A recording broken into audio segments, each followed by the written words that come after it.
Good evening and welcome to Creadan Waterford Estuary Steering Group's first online event as part of Heritage Week.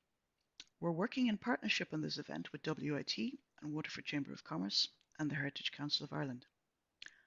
I'm Joy Rooney, Chair of the Steering Group and a lecturer and researcher in design at WIT.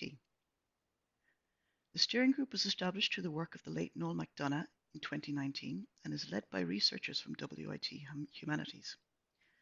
It builds on over 40 years of local and internationally recognised research work. Collaborative citizen-based actions support this work. Our work includes the review of the McDonagh collection, discovering new evidence, and disseminating our findings to the local and global communities. We work with Waterford City and County Council in protecting and conserving existing verifications from the landscape, which evidences potentially one of the earliest human habitation sites in Ireland. This event is an event of two parts.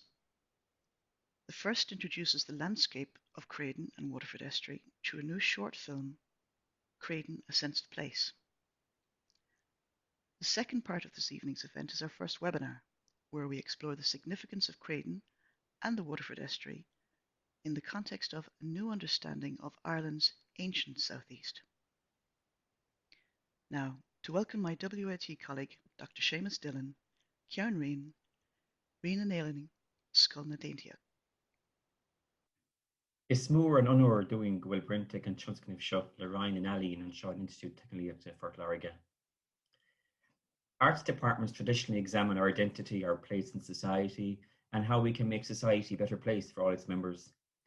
The Creadan project, working in collaboration with the National Museum of Ireland, the National Monument Service, and the Heritage Council of Ireland, explores the origins of this area's special culture and identity.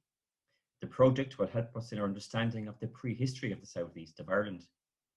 The Creadan project and its research over the past 40 years indicates that the settlement of this area goes back 10,000 years, and that in itself is a phenomenal fact.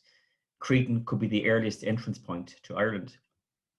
The Department of Arts at WIT is proud and honoured to support this project through colleagues such as Hannah and Moira.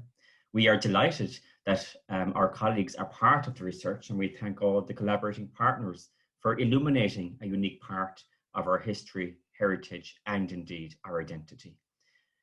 And I'd like to give a special mention to my colleague Joy Rooney from the Department of Arts here, who is also chair of the Creadan Waterford Estuary Steering Group. To Joy, Donal Nolan, and all the team, we wish you well with the next stages of the project. And now follows a message from the Head of School of Humanities here at WIT, Dr. Suzanne Deneve. This event is brought to you through a Waterford Institute of Technology, School of Humanities research-led project.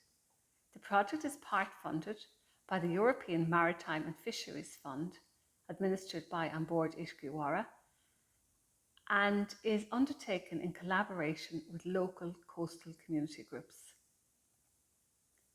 For Waterford Institute of Technology, engagement with our stakeholders is really important.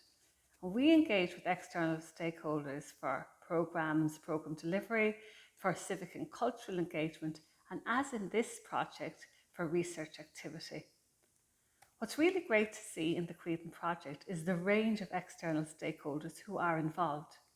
And this is evidenced by the membership of the steering group, the academic partners involved, namely Monmouth University, Trinity College Dublin, and the University of Wales, Trinity St David. There is also evidence of extensive community engagement and stakeholder involvement. And I think and believe that it is the transdisciplinary nature of the Creadan project that has led to its success. What is also a wonderful strength of the Creadan project is that it embraces the citizen scientist framework. Alan Irwin, a British sociologist, said that research should be responsive to the needs and concerns of citizens, and also that citizens should be able to contribute to research and can contribute to research in producing valid scientific information in conjunction with academic researchers. What you have at the Creadan project is a wonderful example of a citizen scientist framework in action. And therefore, the transdisciplinary nature of the Creadan project, along with the citizen scientist approach, has led to nationally funded research outcomes. And there is now exploration of other pathways of funding in collaboration with other European coastal community groups. Waterford City and County Council are currently preparing a new City and Council Unitary Development Plan for the time period 2022 to 2028. WIT will be making a submission in response to the public consultation call for developing this plan, and we will be highlighting the need to consider Creadan. The reason for this being that Creadan, due to its coastal location, tidal action, and the increasing severity and frequency of storms, has meant that the area is at risk of erosion and the loss of a unique coastal heritage and its archaeological material. It's timely, therefore, that we take action to protect, conserve, and consolidate our scientific understandings of the prehistory of South East Ireland and protect them and this knowledge for future generations. I look forward to the rest of this event and to the future very valuable work which I have no doubt will emerge from the Creadan project. Thank you. Thank you, Suzanne and Seamus. Now to welcome my colleague, Dr. Maura Sweeney. On behalf of Nematun TV in Níl na Néise, I'd like to extend our warmest thank you to Joy Rooney and the Creadan Waterford Estuary Steering Group for inviting us to create the short film Creadan, A Sense of Place. The film is a pilot for a longer documentary, and as the title suggests, we really wanted to start by capturing a sense of this remarkable Mesolithic site on the Waterford Estuary. We were fortunate to have such wonderful participants, the archaeologists, geologists, ecologists, and local storytellers who have been investigating the unique traces left by Ireland's first settlers 10,000 years ago on Creadan Head. Báilm of Wake's O'Cree a Curranúil don Crew Iontach Ungéaltacht a Lero and Scanánliam. Deglan de Puer, Seamus Hayes, Morgan Mansfield, Paula E. Ullacoin, and Alan Devitt. We hope that you enjoy the film and learn just a little bit more about this unique site.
Southeast Ireland, they invented their own type of technology, which is very exciting. So we like to think of the Southeast not only as an early place, but also as one of the more creative origins in terms of technology, one of the most innovative areas in early prehistoric technology.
We're right here on Shannoon, overlooking Dunmore East Harbour, and away in the distance here is Creadan Head, which is a very, very important headland. I used to fish for lobster, for herring, a few hundred yards from here. I'd been out of the country for a long time, and I remember coming down river from Waterford and rounding Creadan Head for the first time in 29 years and feeling the lift of the sea under the keel of my boat, and I knew I was home again. It was lovely, a lovely feeling. Well, I think at the outset we need to acknowledge the work of Noel McDonough.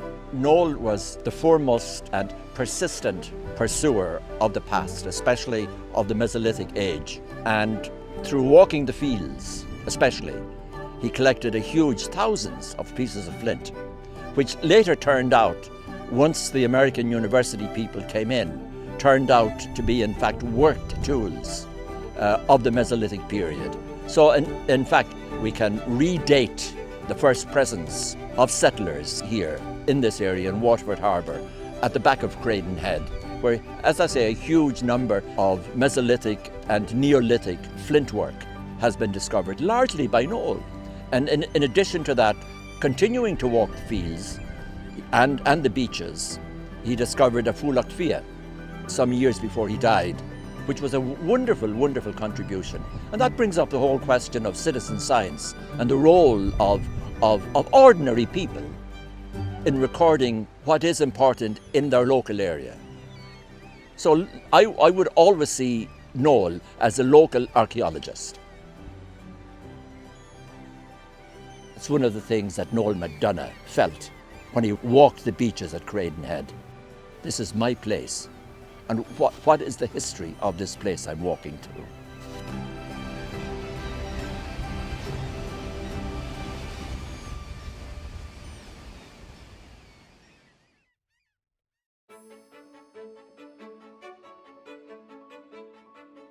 We're here on the beach with the Waterford Estuary behind us, and what we're looking at is Creadan Head. This headland here, which is jutting out into the estuary, and the specific location where most of the Mesolithics came from is the very end of the headland. It's that sort of narrow shelf that you can see below the tree line and above the cliff, and that is the find spot on Creadan Head. What the landscape would have looked like in Mesolithic times is that the shoreline was further to the south. Sea levels were maybe 6 to 10 metres lower than they are now, and that where the estuary is now is a river valley, so it's much narrower. So two things happened to fundamentally change the landscape. The sea levels rose, and at a later stage in the geological calendar, a lot of our lower river valleys were flooded. They extended out into the floodplains. So that has, in terms of the shore, in terms of the black water, the lower reaches of our rivers, the landscape has changed fundamentally. The early Mesolithic is elusive. It's remained very elusive in the Irish landscape. We learnt a huge amount during the Celtic Tiger. There was more earth moved during the Celtic Tiger times than at any other times in Ireland. But still, despite all of that, very few traces of the early Mesolithic. That's why Creadan is so important, because we have, albeit a small assemblage, dated to the early Mesolithic. What we have is one small assemblage dated. We have a very large assemblage waiting to be examined, and what that will then tell us is, are we looking at a manufacturing site here? Are we looking at a site where people came to exploit the resources? Not just the resources in the sense of the river and the fish and the hunting and the gathering, but actually that they were manufacturing tools. Or are we looking at a camping site? Because they're hunter-gatherers following the food, they're following the salmon as they go up and down the river, they're exploiting the resources of the forest in the autumn, they're hunting wild pigs and wild boar in the forest. In order to do that, they need the tools to do it.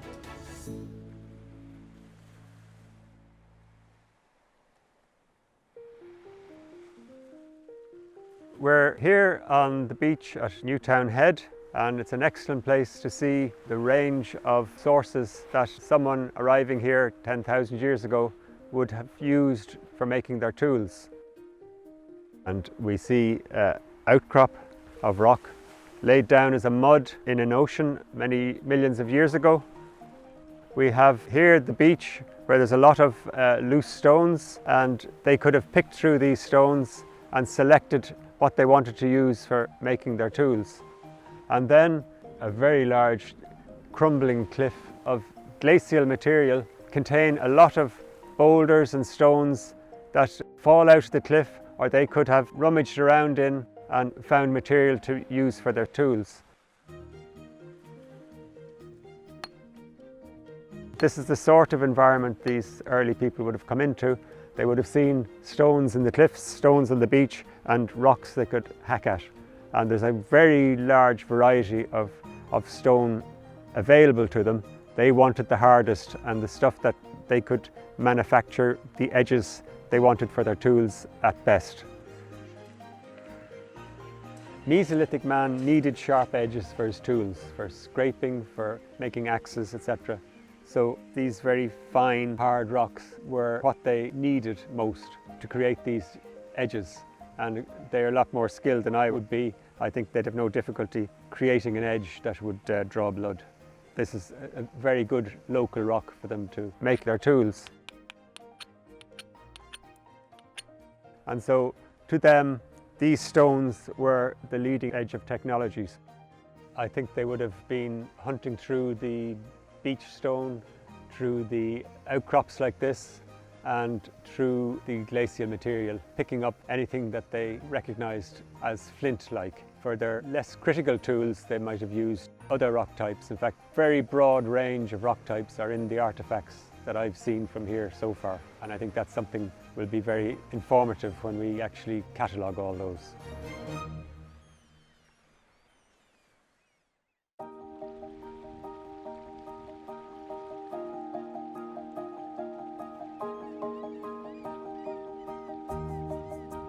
We are standing on the edge of Waterford Strand in County Waterford in the shelter of Creadan Head, this massive big red sandstone headland which withstands the waves and shelters this beach area.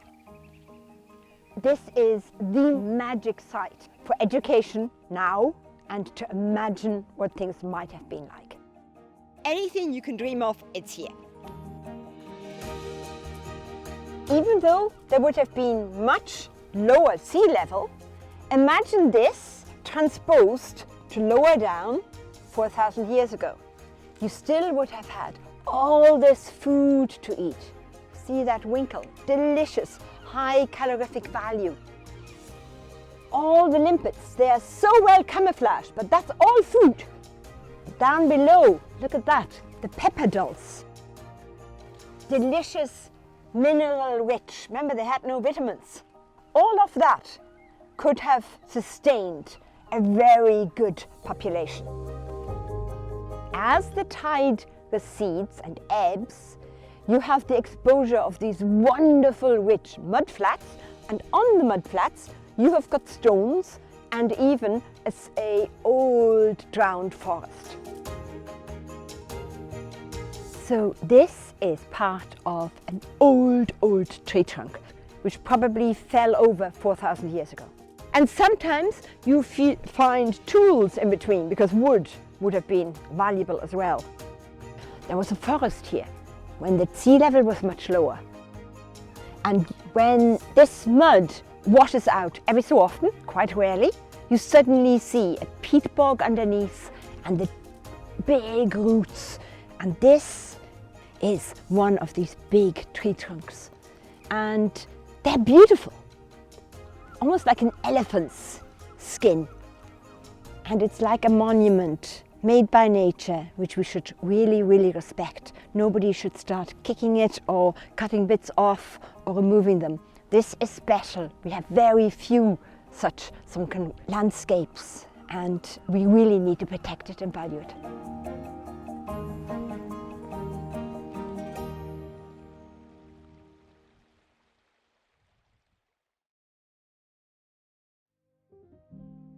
My goal is to try to collate, bring together all the information we have from the Valley Lock project, from the McDonough project, and to tie that into the environmental history. So we have basically a complete archaeological history from 10,000 years on of the area, and to utilize that as the basis for making Waterford and the Southeast an eco-tourist destination where people can learn about the earliest peopling of Ireland.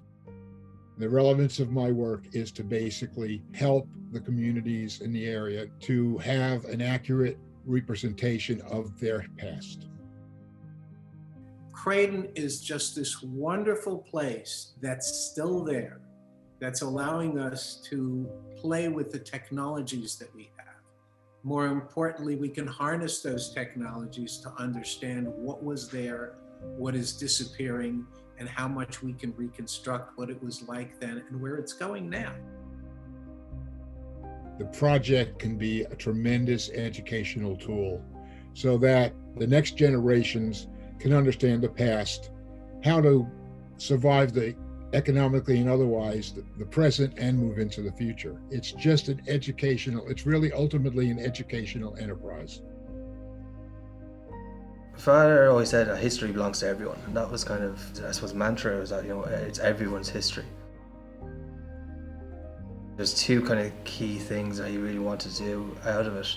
One was that the Creadan project would reach its potential, and that, you know, we would actually really start to understand what Creadan was. And the second was really about kind of inspiring younger people. I think you'd like to see the recognition of it, to be seen displayed somewhere, whether it be locally or nationally. But it just needs to be shown, so again, that people can see their local history. I don't think if he ever expected to see the end of this in his lifetime. His goal or his job was to find out as much as he can, but gather as much evidence for the next generation of people to come through to be able to really kind of uncover this story. Hopefully just the beginning of it.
To acknowledge the support from our local community groups, and in particular the McDonough family, during the making of the Creadan film.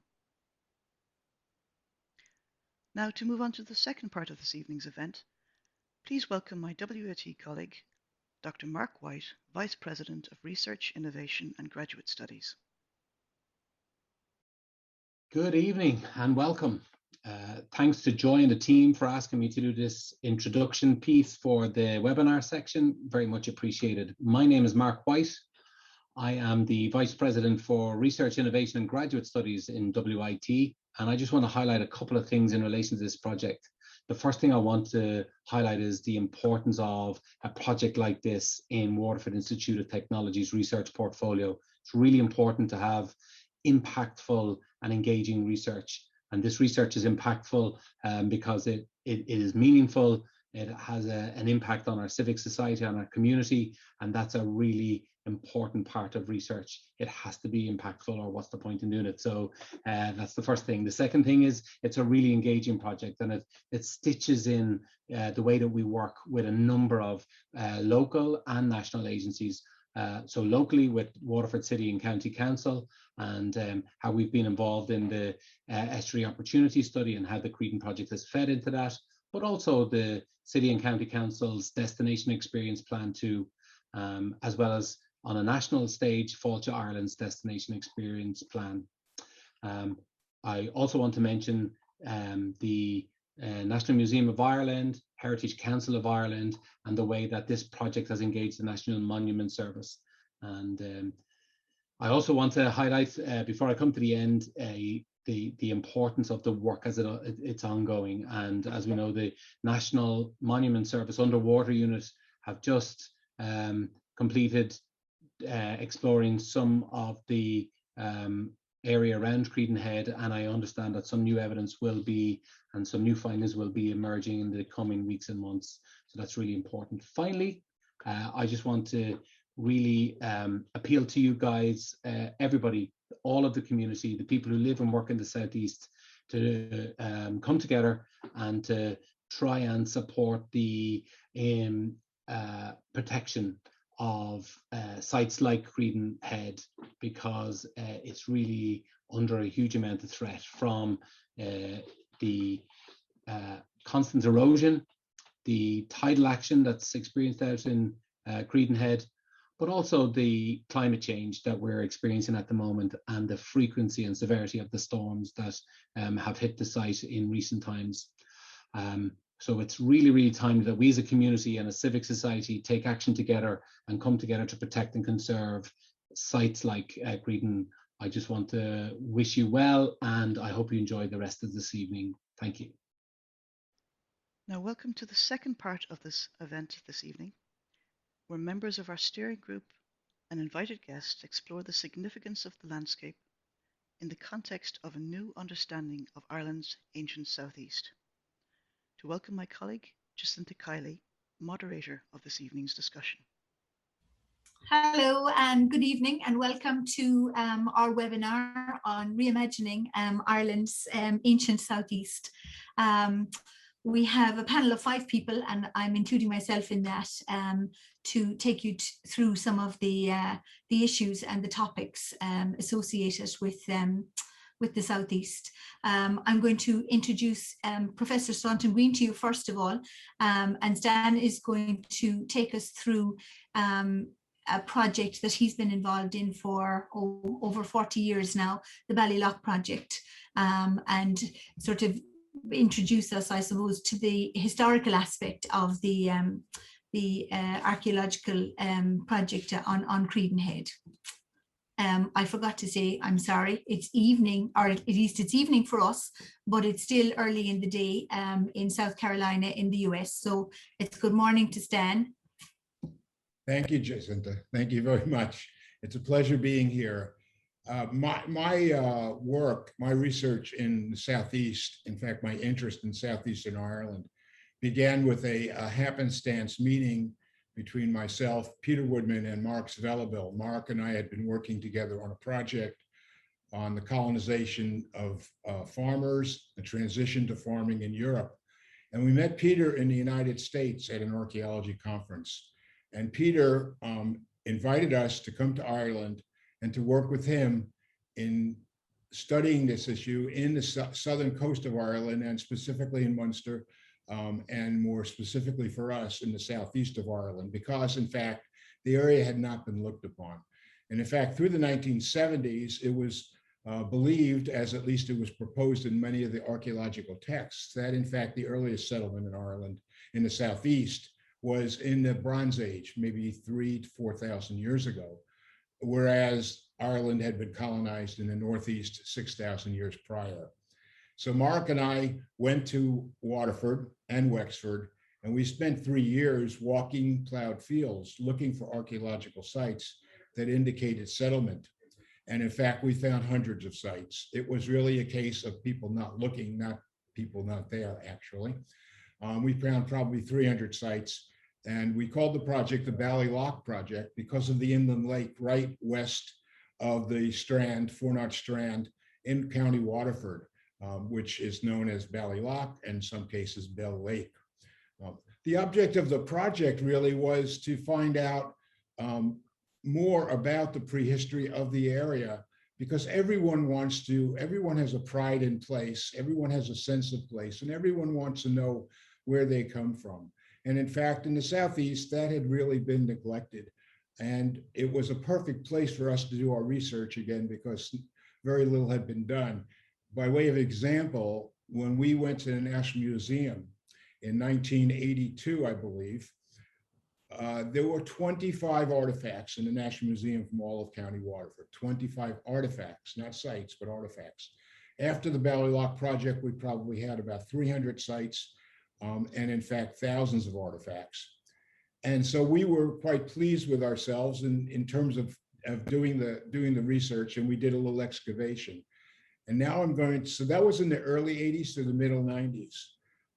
The project got re-sparked in 2016 when I went with my wife, Claudia Green, to do actually a holiday in Dunmore East, which was our headquarters for the Ballylock project. And we met Noel McDonough. Noel, as many of you may know, was an amateur archaeologist, self-trained archaeologist, and quite a brilliant one. And unbeknownst to us, he had been collecting the area for 40 years. He had been collecting artifacts for 40 years, basically paralleling our research. And he had found thousands of artifacts, probably 10,000 artifacts in the area. And in 2016, we met and talked about the possibility of reigniting the project into a heritage project. And by that, I mean a project which in fact reimagines the area in terms of its history, its prehistory, and its basic cultural heritage.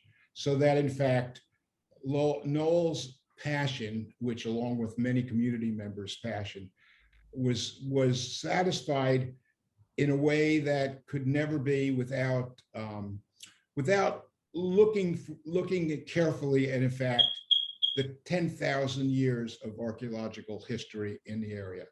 So just as a summary, my research was on the colonization of Southeast Ireland. And when we got there were about 4,000 years of prehistory. When we left, there were about 10,000 years, maybe 12,000 years of archaeological history.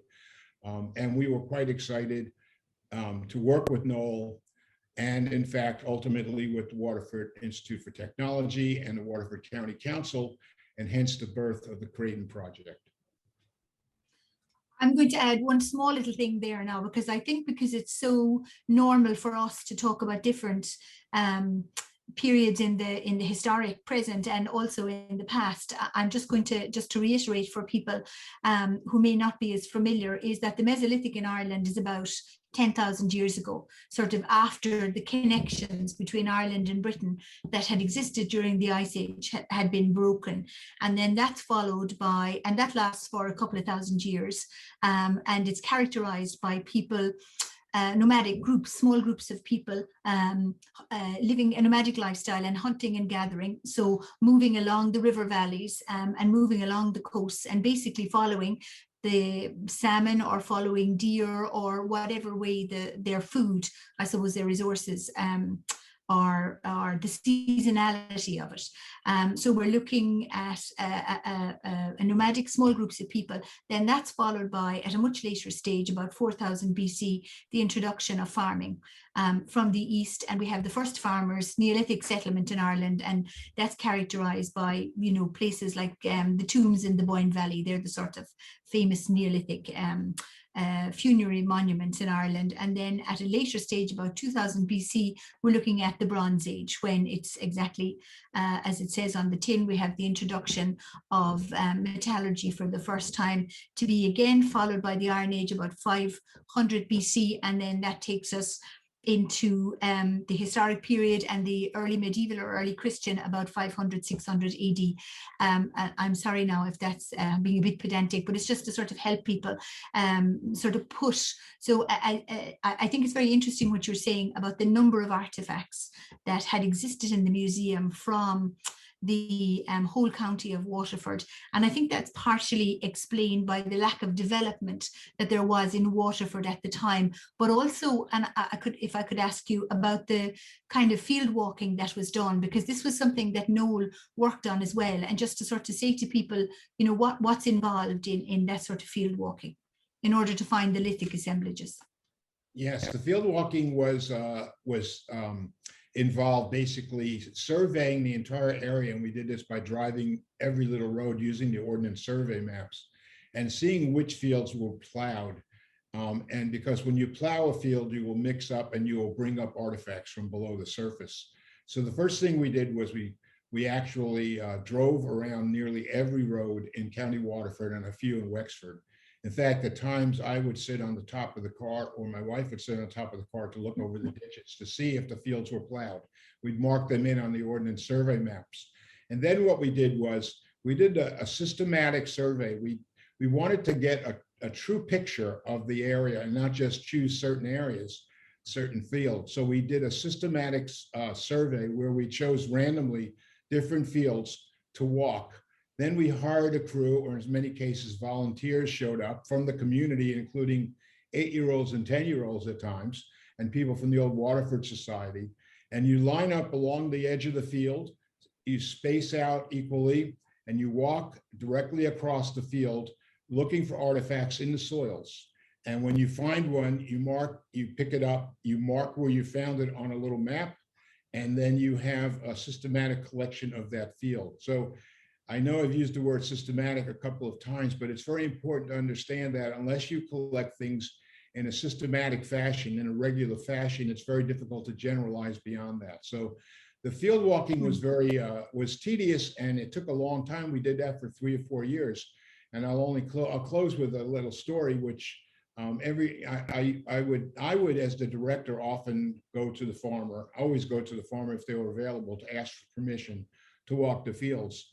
And one of the joys of my field walking was having conversations, because it was usually not for 20 or 30 minutes before we actually talked about why we were talking in the first place. Because one thing I love about Ireland so much is it's such a literate country, and people like to talk, and it's very civil, and people talk about various kinds of things. And eventually we come around to the farmer asked me, well, what are you doing here really? And I said, well, we'd like to walk your fields to see if there are any prehistoric stones, artifacts, tools. And almost always they would say, well, the more stones you pull out of the field, the fewer I have to deal with. So we never got turned down. And in many ways, that's the way we engaged the community, because they all became interested. And we always showed the farmers what we had found. And in almost every field, we would find either tools, stone tools, or the what archaeologists call the debitage, or the waste flakes that were made when you were chipping stones to make stone tools. So all in all, the field walking took about 5 years. Shortly after that, we excavated a few of the sites, which involves a more intense digging of the sites, which many people are familiar seeing pictures of archaeological digs. So we walked probably, I don't know, we may have walked 400 fields, many, many fields. I've never counted them. What, just to sort of bring us into the present then, or into the future, I suppose, as much as the present, is what sort of plans do you have, or what area of interest for further research do you have for the area, the Dunmore East area? Well, we're at a very exciting and in many ways urgent time period right now. One of the most important sites we found was Knockavilish, which is just up from the Fornart Strand coast, which is right north of Creadan, the promontory Creadan Head. And we found 1,000 tools there, and we found even a buried pavement. So there's indications there might be a village there. But then on the strand itself and off the strand into the muddy flats, there were discovered by Noel McDonough a Fulloch Fia, a cooking place, an ancient cooking place that's submerged during high tide. This was a square box basically made out of wood, which was used for cooking of meats. And there are indications of an ancient forest there. And there are also indications of platforms and maybe an entire village buried down there. So our next phase in the research is to do a coring project where we actually will core into the muddy flats. And we can, by doing that, and you'll hear more about this later, by doing that, we can actually create the whole cultural history and the environmental history, the climatic history of that area, so that we can actually fill in the ecology of the area and tie it to the cultural habitation of it. So the next phase is we call it the coring project, or the coring phase, which will take place hopefully in the field above Fornarstrand and then into the muddy flats. And that's a very exciting endeavor. However, it also is a very urgent endeavor because, in fact, with rising sea level, which you'll hear about in a little bit, in fact, that area is becoming more and more submerged, and the actual shore is eroding out. So we're losing that day by day, year by year, and we expect maybe 3 to 5 years before everything is submerged or eroded out. So we're at an exciting and urgent period of time where we can actually learn about the cultural and environmental history of the Creadan area. All right, thanks, Dan. I'm just going to say a few words just to sort of expand a little bit on what Stan has been talking about. I'm a contract archaeologist, so I've been working as an archaeologist for about 30 years now. And I've looked and worked on sites and assemblages from all different periods. But what's most fascinating, I think, about this is that we're looking at evidence for the early Mesolithic for the first time not only in County Waterford, but in the southeast of Ireland. Now, we do have indicators for the early Mesolithic. So this is at a time when the first groups, probably extended family groups, had come across into Ireland when the ice is melting and the ice is retreating. And we have definitive evidence in the north of the country, a site which was excavated by the late Professor Peter Woodman in Mount Sandal. And that's, that was over, I can't remember the exact date now, but that's over 40 years ago now. But we have very few other definite early Mesolithic settlement sites. We have a lot of indicators, and that's what Stan was talking about when he spoke about doing systematic field walking. I'm back to systematic field walking and picking up evidence of tools or partial tools or the debitage, which are the waste pieces from the manufacture of tools.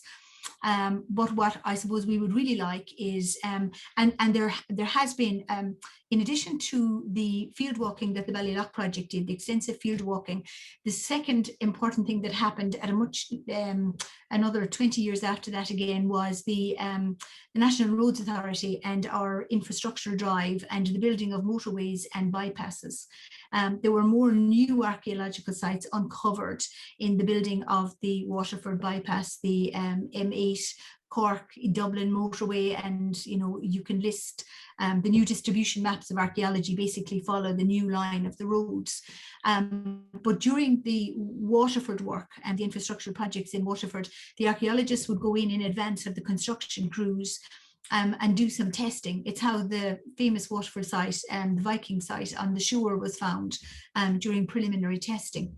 And there were also some of the early Mesolithic stone tools recovered as well, but they're generally they're very small in number in places outside of the Waterford Estuary. We're only talking about probably less than 30, and they've been for the most part found in the topsoil. So we don't have any other cultural material associated with these stone tools.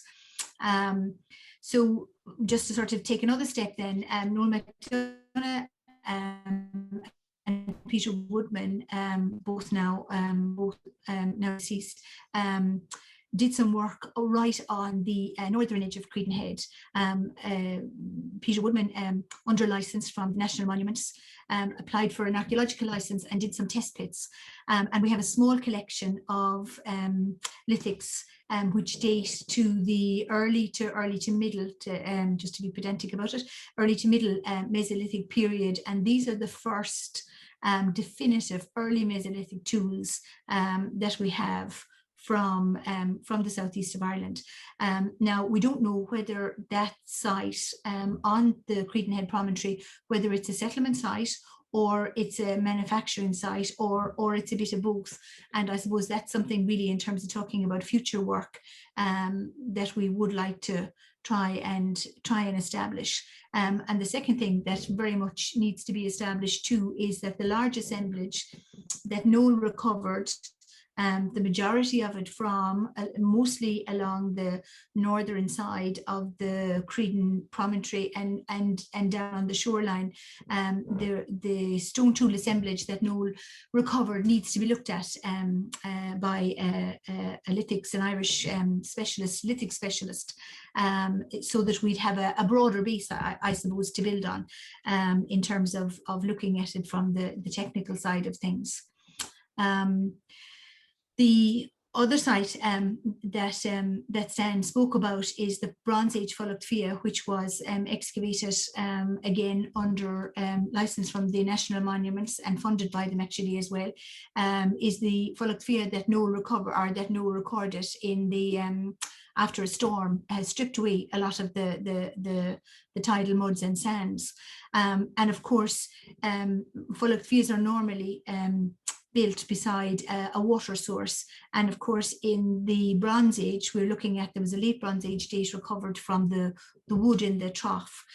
Essentially, Fulacht Fias are cooking places, and they're indicators of Bronze Age activity in the landscape. They're one of the most common and one of the most identifiable sites in Ireland. But the thing to think about here is that the landscape that would have existed in the Mesolithic and was 6,000 years later into the Bronze Age is a really different landscape than the landscape we're familiar with. We're very familiar with a very broad tidal estuary. Creadan is a promontory, you know, the sort of iconic, important point in the Waterford Estuary, but it wouldn't have existed in that setting in the past. And I'm going to use that as a way of introducing Dr. Bill Shepherd, who's going to talk us through some of the geology of the estuary and the way in which we can imagine, or not imagine, the way in which we can sort of think about the how Creadan and the Waterford Estuary would have looked, and the coastline would have looked in the past.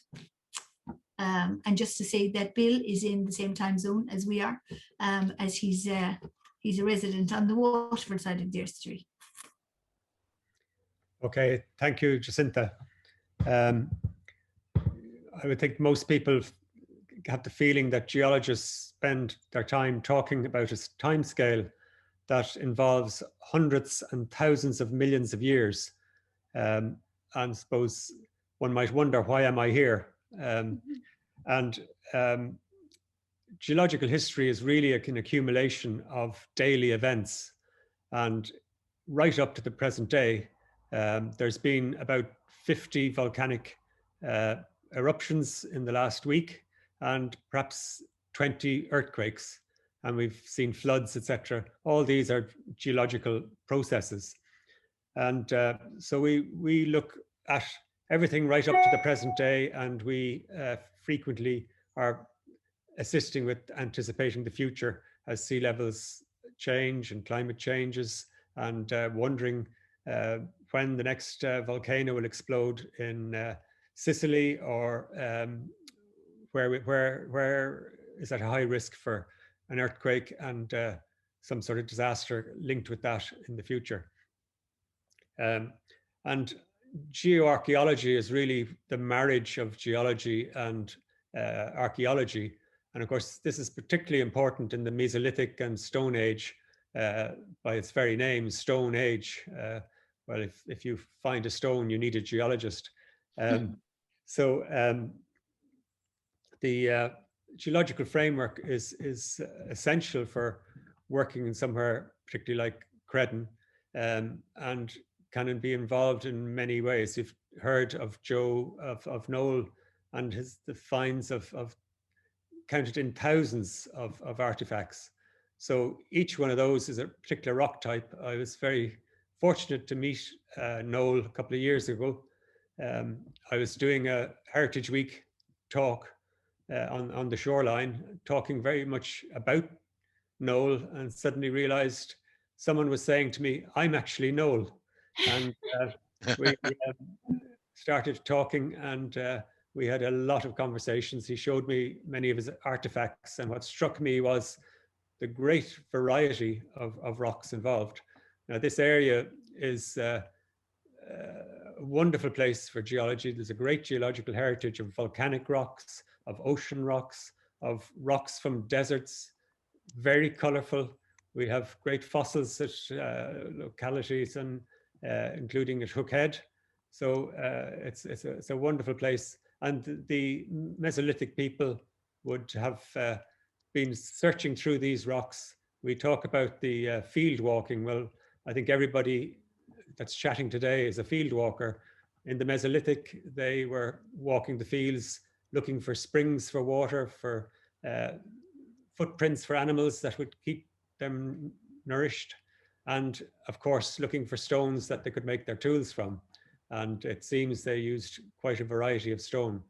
And Noel, rather particularly in himself, he was walking the fields for 40 years looking for his artifacts. My past life, I was an exploration geologist. I've walked the entire, it feels like every field in the Southeast Ireland, but a lot of them anyway. And so what can we do for Creadan Head as geologists? Well, as I say, obviously knowing where the stones used for the tools came from is very important. They may have come directly from bedrock outcrops. They may have come from stones and boulders within glacial deposits, which we have well exposed here in the estuary, and they may have come from beach stone. So all's going well so far. We know where to go hunting and home in on where the stones came from. And this will have major impact, perhaps, if we can identify and fingerprint the geological nature of Creadan Head. We may be able to focus in the future for new sites of a very similar character.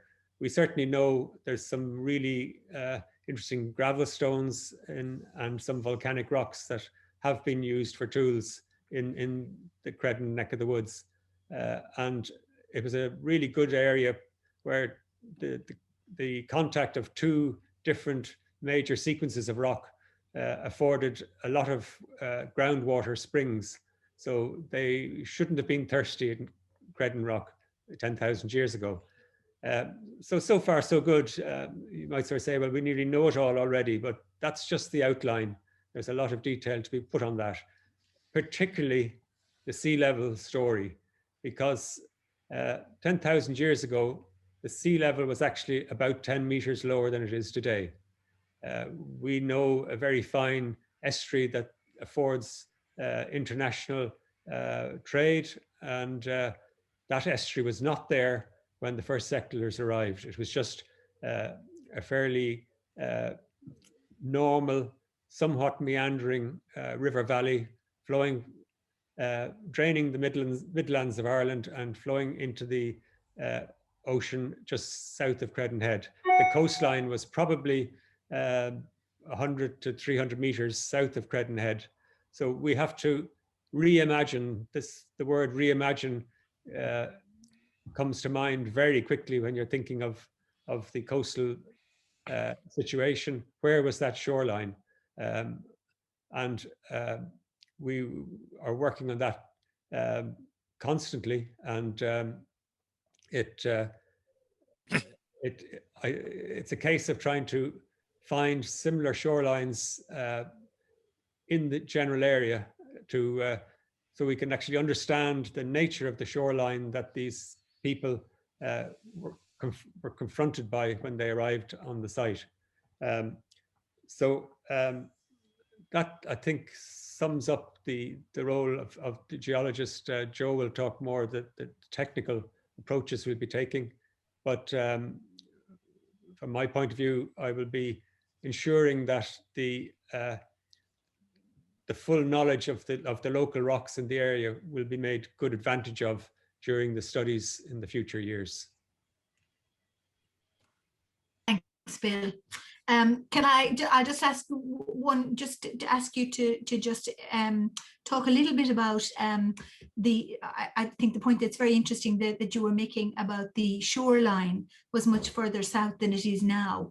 But in terms then of the drowning of the river valley, because what we have now is such a broad estuary. So I was going to say, geological time, but I mean in calendar time, when would the drowning of the river valley have taken place? I think the work that Joe will be talking about will give better guidance to that, but the Fulaphia is a very fortuitous discovery, because that immediately implies that sea level during the Bronze Age, around 2,500, 3,000 years ago, was about 3 meters lower than now. So by that stage, there was certainly a fair stretch of tidal estuary. It was still, the shoreline was still taking shape, but that's our best guess at the moment. So Fulaphia gives you an indication of where the ground surface was at that time. So the estuary was tidal by that time, but the shape of it was still evolving. Okay, all right, thanks, Bill. I'll move on and I'll introduce our next speaker to us. We have an estuarine ecologist, which gives a very nice balance to the archaeology, the geology, and now the ecology. And Karen is going to give us, I suppose, talk us through some of the biodiversity, I suppose, in a way of the area, and to look at, like, again, it sort of fits very well or overlaps very well in terms of what Bill is saying, because we all think now that we're in it's a riverine and it's a coastal landscape, but of course in the past, at the time that we're talking about, because those were further to the south or further to the east, but they would still have been very accessible to any communities, any Mesolithic communities that were using the area. Sorry, that wasn't a very good question, but anyway, I'll let you introduce. Yeah, I'd love to share sort of several things. Exactly, the geology is totally linked to the ecology. Maybe start at the future and go back. In the past, when I saw archaeologists on the shore, I would start getting very worried, because archaeologists have a habit, and geologists too, at poking at things and not seeing the ecology, the life, which is right on top or in the sediment. And the Waterford Estuary, if anybody wants to visit that area, you really get the 3-in-1. You get the archaeology with these archaeologists are describing to you and are discovering more. The geology, which is right in your face. There are cliffs with all the different types of rock, limestone beside sandstone conglomerate and so on, and different ecology associated with each, like Bill just said. And then you also have, what did they eat at what time? Were these animals and plants around? Can we see signs, like in shell middens, of what they ate then? Can we find that now? And it's a philosophical time. This is in a key time now, where the EU is looking at restoration. The UN is talking about halting the loss of biodiversity and restoration. And we can look back in this estuary and we can see majestic fish like the salmon, which would have been fished and caught at certain times when it's migrating up or down, whether it was a river or an estuary, it would have been caught and eaten as a very special nutritious food. But now that fisheries is closed. Will it be open again? I really hope it will be. And there are efforts in place to try and open that up again, to restore fish stocks, so that some of these ancient, and there were boats for each stage of the river, maybe 10,000 years ago, becoming more sophisticated over the time, and then the loss, as we lost many of those skills and boats for each place. And now this turning point, where we are looking at restoring, discovering, and information. And I think this is the most exciting time. It's the rediscovery of the ancient East and learning and looking at, can we restore some of the incredibly rich bivalve, mollusk and crustacean stocks? Some of them are still really good. If you look at the Waterford Estuary today, you still have lobster and shrimp fisheries and crab fisheries. Did they eat those 6,000 years ago? I bet they did. Maybe just a little bit further out, because as the others have said, the estuary has changed its position. So I'm looking at this project as something very exciting, because ecology isn't something which is added in. Oh, we have to, because this is a protected site, therefore we must check before we do something, but it's an integral part. We're looking at the ecology when we're going out to the site, and then also looking at the geology, the geomorphology, the peatlands, these big, old, dead forests, and imagining what they were like. We're looking at little bits of adaptation, even within one site, as was done in that film, and thinking of ancient man would have been so clued in to adapting to a little bit of shelter here, to maybe going from a granite rock to a limestone rock, where you get different animals and plants living, and you get nutrition in different areas. So it's a really, really exciting. This integrated approach is quite rare. Usually as an ecologist, I'm asked to give comment on something which a team of archaeologists, maybe with geologists, are doing, but not to be part of this. And it's wonderful. I'm thinking about, in terms of what you're saying about the diet and the economy, and it's part of what we don't know at the moment, is we have the lithic scatters from the different time periods, from the early and later Mesolithic and right through the Neolithic as well, from the work that the Ballylough project did. But we don't have, I suppose, you know, I'm thinking about the late Mesolithic excavation that Peter Woodman did on the below in County Kerry, where they were for a number of seasons, and they took you know, a lot of samples from soil samples associated with the settlement site, and then from that, in terms of building up a picture, the common practice is that you would sieve the samples first of all for the larger ecofacts, you know, the larger pieces of bone or teeth that might have survived, and then through a whole series of flotation, then that you sieve the smaller samples and examine them under a microscope. And there has been some there's some very interesting information came out of that, which is, I suppose, really links into what you were saying, Karen, is that they were able to exploit, that people who lived and not managed the landscape, but lived in the landscape, were able to exploit all the natural resources. Exploit is the wrong word now, but able to use in order to be able to sustain their groups, were able to use all the resources of the landscapes.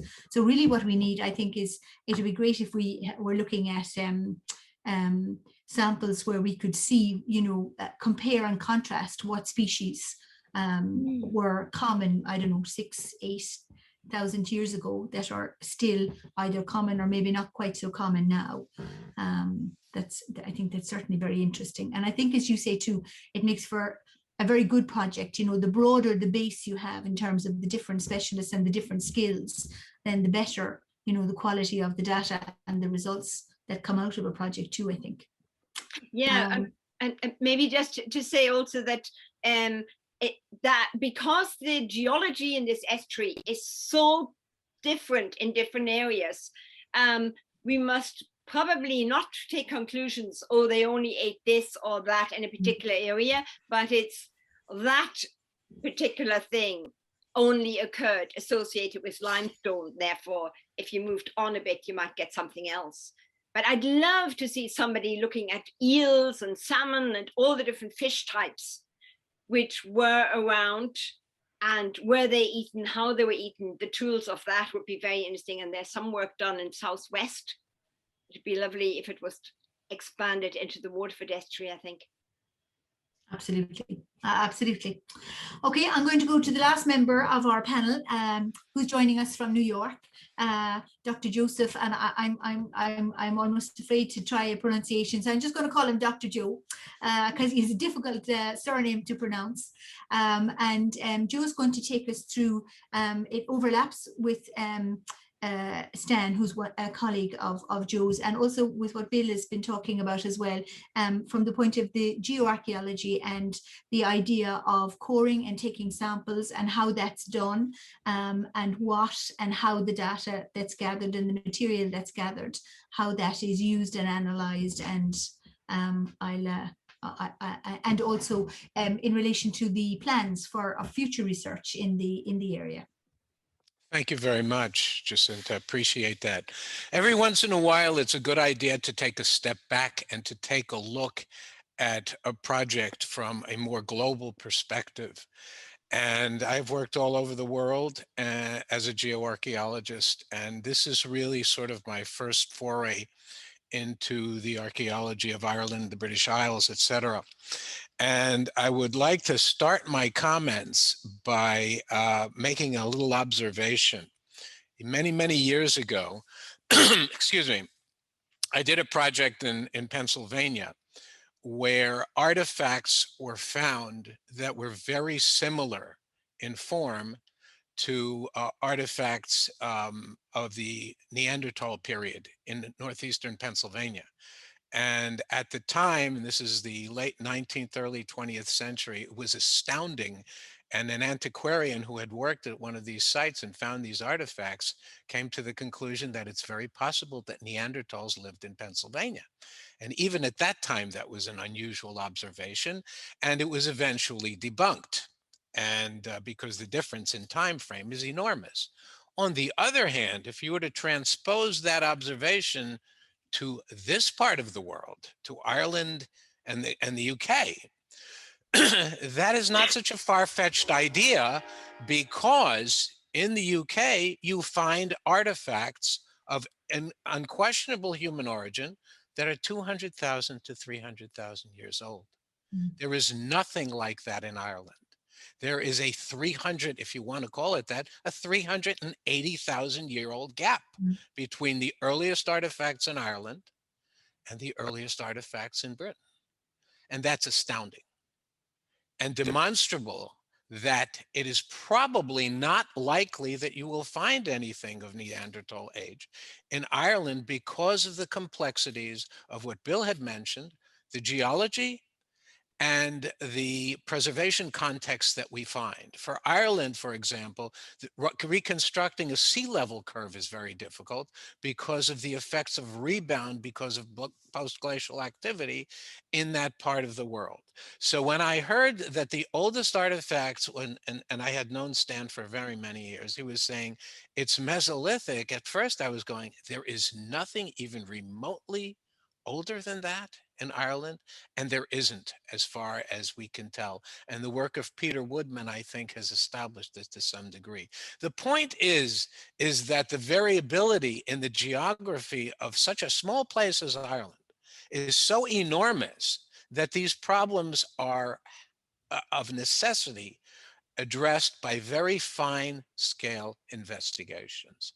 And what we're finding, even at Creadan, is that the variability in the landscapes are enormous. For example, on the promontory, we have glacial terrain, glacial till, that is only now starting to be dated to about 30,000 years old. About a decade, 2 decades ago, we didn't have any idea of this because dating techniques are that much more developed right now. When we are looking at the Creadan landscape, which is really a small area, we are seeing over 10,000 years of occupation that is not only preserved, but in many cases is buried. So if we go onto the foreshore and onto the beach areas, and Bill described this so perfectly, we're looking at a landscape that is about 3, 4, 5,000 years old and extremely well preserved underneath the beach deposits. Karen said that there is a buried forest there, and there is. that the landscapes and the ecology of this area is enormous.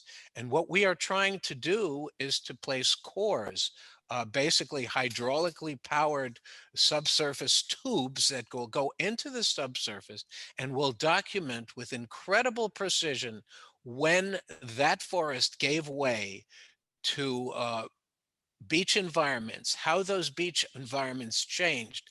The estuary's history can be documented by simply running these cores straight up the beach line, because the preservation underneath there is fantastic. It's organic, and you can get radiocarbon dates, and you can register the changing clams and the changing vegetation species that will show you exactly when and where the estuary migrated.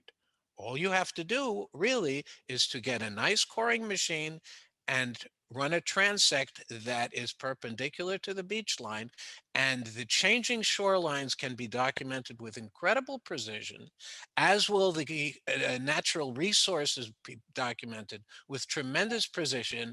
And you can do, just along that shoreline, you can trace environmental change over 10,000 years by using some of the most subtle indicators of not only landscape, but of biota. And that is an incredible opportunity for anyone who does this type of study, not just for the past, but also for the future, because we can guide and understand how climate changes with rising sea level. And that's just on the beach.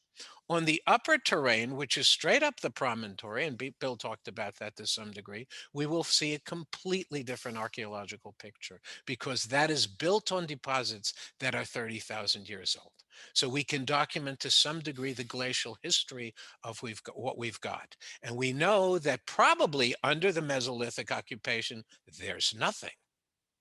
So we can dig that, and we can excavate that, and we could look at the archaeological processes of landscape formation. We can look at soils that are identifiable in the soil profiles that we're looking at on the top. And we can see whether or not there are periods of stability. We can document when the terraces were older, and we can date those. So we can put all this information together in an area that you could probably walk in about 20 to 30 minutes if you go to this landscape transitions. The other key observation that one has to make is that there is a necessity of doing this work now, because the intensity of climate change is such that we will get no access to investigating the near shore if we don't do it in the next year, 2 years, maximum 3, because the sea level will rise to a point that we won't be able to get the type of equipment that we need down to the tidal flats. We won't be able to do it. It will be too wet. And to do this with underwater archaeology is a possibility, but it's an incredible cost and will not recover nearly the type of information that we're proposing to do now. The other critical expansion of this project, and the need to do it right now, is the fact that this environment is now disappearing at rates that are unprecedented. The elevated promontories, which is where the majority of the archaeology is, that will disappear soon, because of incredible wave activity that's associated with more rapid sea level rise and the ferocity of the climate change that occurs on these northern coastal landscapes. So there's an urgency here. And for that reason, the Creadan Project has an incredible component of conservation and ecotourism, because it's here now. And within a decade, it won't be here. And so this incredible laboratory of archaeological and ecological research that we have will eventually, and in a not very distant future, be inaccessible. So the archaeological record will be gone. The rates of change will be gone. Our ability to understand how these ecological systems, especially in an estuary, are being changed, we won't have that information. So I just want to, emphasize that there is a need not only to do this work, but to do it soon, because if it's not done soon, it won't be done.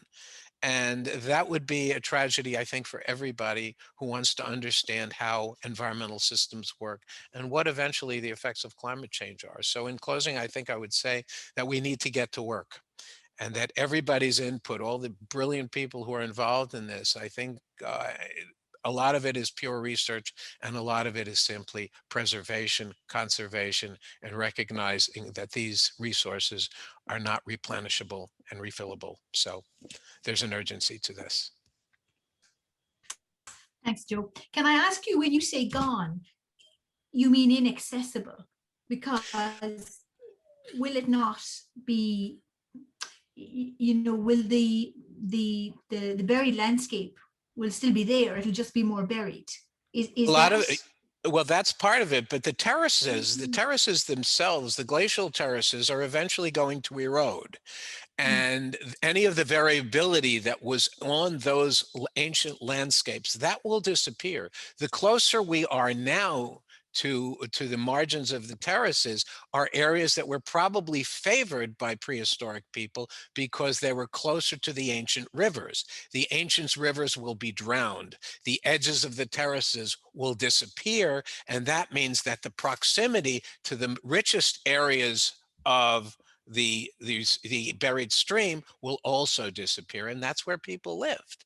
And so those are my little basins. I mean, for example, if you want to look at resource areas on terraces, they occur in little basins which retained water, which is where the plants grew, which is where the vegetation was, and where the animal bones eventually survived, because where people lived, animals lived. Those are closest to the oldest shoreline. When that disappears, those areas and microenvironments are gone. And so that's what's happening. Those areas are being destroyed. In some cases, you're right. On the beaches, they will be buried, but probably relatively inaccessible. On the uplands, they're gone. Yeah, it's the process of erosion and constant erosion and the attrition of the shoreline and certainly the upland terraces. So that's going. I mean, everything is migrating landward. And the coasts, which are the most delicate ecosystems that there are going to be gone and relatively inaccessible. So there's urgency. If Jacinta, I could just add there, if one was watching the cliffs, the glacial cliffs south of Passage East in the last 12 months, it's not just wave action that's eroding the cliffs. They literally just have to become saturated. We had some horrific rainfall over the winter, and the cliffs were literally dribbling. They were saturated with water, and in one particular area, there was a huge scallop incised well into the cliffs, about 25 meters. And in that case and this year, the job the waves were doing was really removing the material that had fallen from the cliffs so that more could fall. And it's a combination of supersaturated cliffs and wave action that's accelerating the erosion at the moment. Now, there's always, every cloud has a silver lining. That erosion has exposed a peat layer from an interglacial period. Now, in the 50s, that was found elsewhere, and it contained a lot of pine forest, pollen and spores. And it has turned up again, thankfully. And that would, it's a very long shot, but by analyzing and dating that peat, we may get a glimpse of some earlier human settlement. It's a very long shot, but long shots often happen. So it's... Well, that's interesting, because that links into what Joe was saying about, that the history of occupation in Ireland is so recent by comparison to our neighbours in the UK. And I know Marion Dowd, Dr. Marion Dowd, who's a cave specialist, an archaeologist who works primarily with cave deposits. And of course, there are those who would say, well, we're also most likely to find traces of an interglacial occupation in the caves. But then, unfortunately, the problem you have to contend with there is the whole thing of rising and falling water levels in the cave, and so material gets mixed up. But anyway, that's a different point.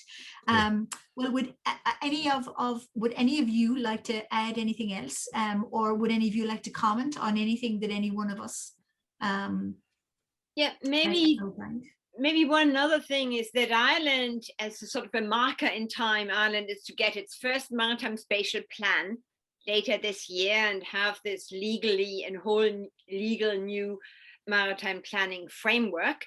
And that is an exciting opportunity to perhaps protect what wasn't. You know, we're good at protecting shipwrecks.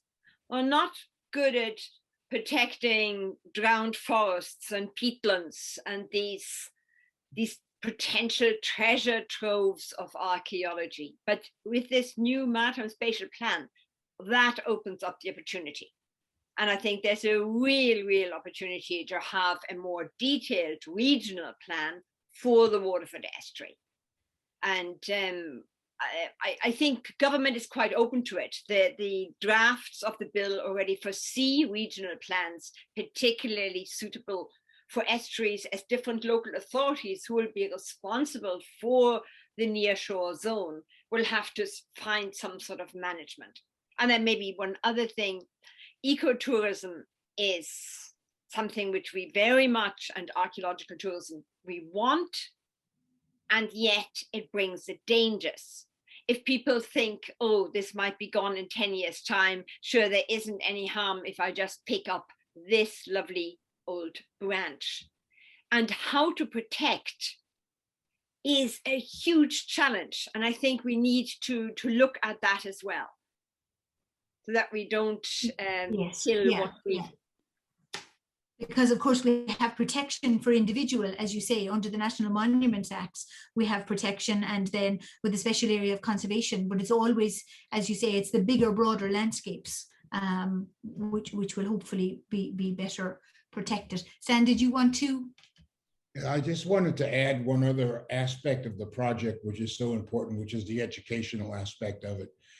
The project, as it's designed, will involve, obviously it's being led in many ways by Waterford Tech, and it will involve many students. As I mentioned, we had 8-year-olds involved 40 years ago, but the point is that developing the educational opportunities here are important for 2 reasons. One is that the actual doing of the research teaches students many skills, but also basically educates the public. So we need to pass on the baton, if you will, to the next generation in understanding climate change and sea level change, and how things were in the past and how things are in the present and how things might look in the future, to engage them in what's going to be a very urgent campaign in dealing with climate change and dealing with the conservation and preservation of their land. So the educational aspect is tremendously important. And WRT is in a very an excellent position because of leading this, because of their breadth from the humanities through the technology. So students get a broad view, both of the humanities and the idea of the past, and also the technical skills, everything from archaeology to film production to promotion, and then ultimately education. So I think we need to make sure that we enhance and we focus on conservation in terms of the best use of the project in many ways, and to make sure that the educational aspect is supported, because without the future generation, we're all in it, and we're all working hard at it, but we're all going to have to pass on the baton to continue the work. And I am really excited about working with Waterford Tech on this project, because there's so much potential in the younger generation and in today's students. Anybody else like to add anything, or will we wrap it up at that? And say thanks to everybody for making themselves available and for sharing their ideas and their research. And I forgot to mention at the beginning, of course, it's Heritage Week. So I hope that everybody has logged on to the Waterford County Council site and the Heritage Council site and is enjoying whatever is on offer for the rest of the week. All right then. Well, thanks very much. Okay, good night. Bye. Good night. Thanks so much for attending our event this evening. For questions and answers, our online chat is open and our steering group are all here to answer your questions, so please do feel free to ask. To thank my WIT and steering group colleagues for their input this evening, and thanks to Ian Doyle of the Heritage Council of Ireland, Gerald Hurley from Waterford Chamber of Commerce, Donna Nolan, co-chair of the steering group, Bernadette Guest, Eamon McEnany, Vinny O'Shea, and Claire Knocknan from Waterford City and County Council, and to acknowledge the kind support from our local community groups and historical societies, and particularly the kind support of Phyllis McDonough and her family. We look forward to meeting you again at the next event.